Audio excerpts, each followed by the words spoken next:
What's going on? It is Defensive Tactics Solution finally back from overseas.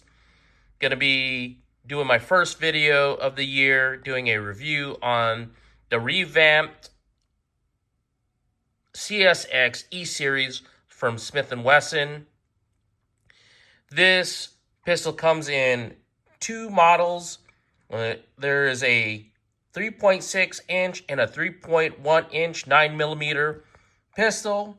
Weighs in at 23.5 ounces, width at 1.12 inches, height at 4.6 inches, so it's very concealable. Comes with 3 mags. The capacity is a 17 and a 15 and a 12 round. Comes with 2 back straps. Comes with an optic cut for a 507 or a RMS-C footprint. I have the Holosun 507K on there. Comes with awesome slide serrations on the pistol.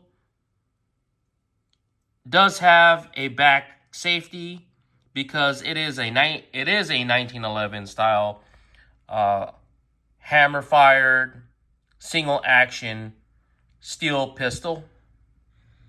I'm going to be sighting this pistol in and then putting a lot of rounds through it the next couple weeks and seeing how this pistol shoots. So I'll keep you updated.